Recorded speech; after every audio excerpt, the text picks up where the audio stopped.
What would you do if a frantic knock shattered your sleep at 3 a.m., followed by a neighbor you barely know demanding you take her kids? No questions, no explanations, just desperation. That's the question I faced one freezing February night, and the answer would unravel a truth I never saw coming. I'm Clara, a 38-year-old graphic designer who thrives on solitude. My apartment, a small sanctuary of books and half-finished sketches, is my refuge from the chaos of the world.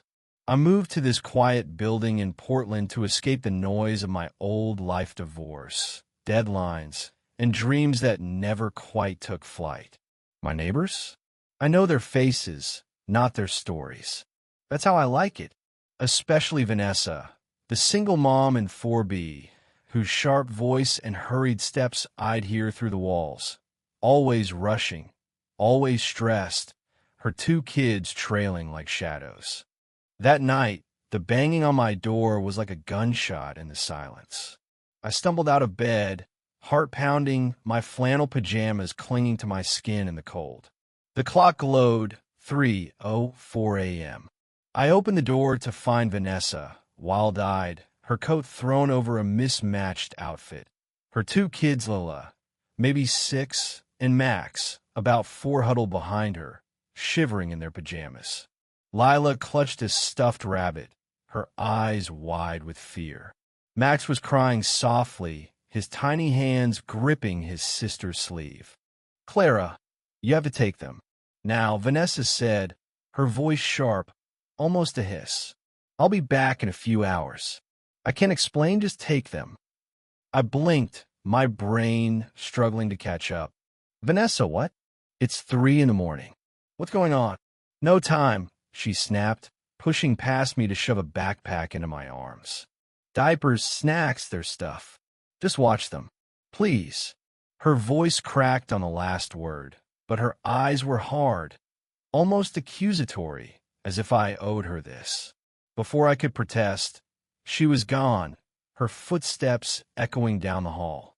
The kids stood frozen in my doorway, staring up at me like I was their last hope or their worst nightmare.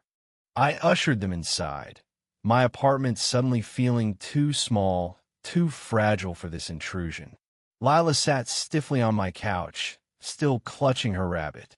Max curled in her side, his sobs quieting, but his eyes still wet. I knelt in front of them, trying to soften my voice. "Hey, it's okay.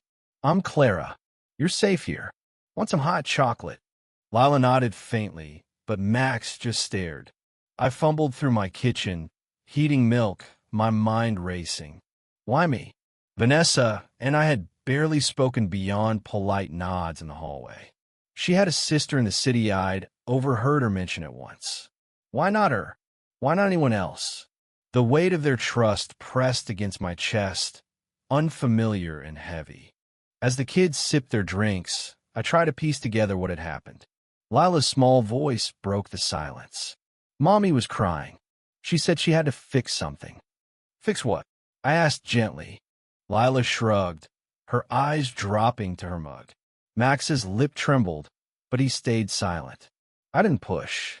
Instead, I grabbed blankets, made a makeshift bed on the couch, and put on a cartoon for my laptop. They fell asleep eventually, their small bodies curled together like kittens. I sat across from them, wide awake, watching the clock tick toward dawn. At 6 a.m., my phone buzzed a text from an unknown number. "Clara, it's Vanessa. I'm okay. I'll be back by 8. Thank you." No explanation, just that. I felt a flicker of relief, but it was drowned by frustration. Who does this? Who dumps their kids on a stranger in the middle of the night? That's when the twist came, soft as a whisper, but sharp as a blade. My doorbell rang again, quieter this time. I opened it to find Mrs. Delaney, the elderly woman from 2C, standing there in a robe, her white hair a halo in the hallway light. She was holding a small, battered notebook, her hands trembling slightly. "Clara, I saw Vanessa leave," she said, her voice low. "I know it's not my place, but you should know something about her." I frowned, glancing back at the sleeping kids. "What do you mean?" Mrs. Delaney handed me the notebook. "I found this in the laundry room a month ago. It's Vanessa's.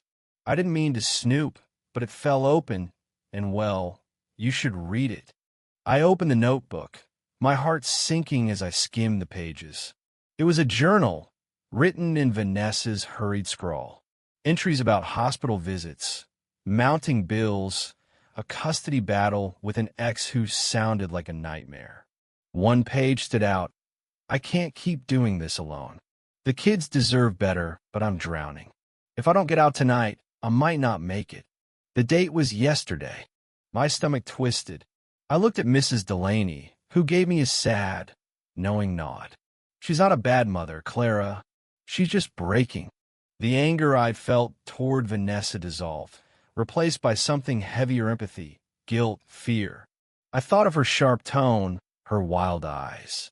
Not entitlement, but desperation. I didn't know her story, but now I held a piece of it in my hands. When Vanessa returned at 7:45, she looked like a ghost, pale, hollow-eyed, her coat still misbuttoned. She rushed to the kids, who were now awake, eating cereal at my kitchen table.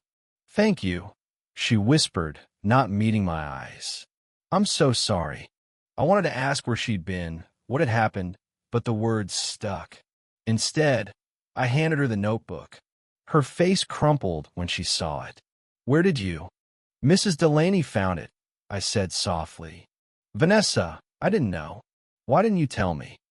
She shook her head, tears spilling. "I didn't want anyone to know. I thought I could handle it." Over the next hour, the story poured out. Her ex had been harassing her, showing up at her job, threatening to take the kids. Last night, he called, drunk, saying he was coming to the apartment. She'd panicked, desperate to get to her sister's place to file a restraining order, but too scared to take the kids with her. I was the only neighbor she vaguely trusted, the only door she dared knock on. "I shouldn't have done it," she said, her voice breaking. I didn't know what else to do." I reached out, touching her arm. "You're not alone anymore," I said, surprising myself with the words. "We'll figure this out." The days that followed were a blur of small acts bringing over meals, watching the kids while Vanessa met with a lawyer, even sitting with Mrs. Delaney to brainstorm ways to help. Vanessa's regret wasn't just for that night. It was for thinking she had to carry her burdens alone. And me? I learned that solitude, my precious refuge, could also be a wall keeping out the people who needed me most. Lila and Max became regulars in my apartment, their laughter filling spaces I hadn't realized were empty. Vanessa and I grew close, not just as neighbors, but as friends. Her ex backed off after the restraining order, and she started to smile again, the weight lifting bit by bit. That night, at 3 a.m., changed us both. Vanessa learned to ask for help, and I learned to give it. Sometimes the loudest knocks in the dark aren't demand-theory cries for connection. And sometimes opening the door is the bravest thing you can do.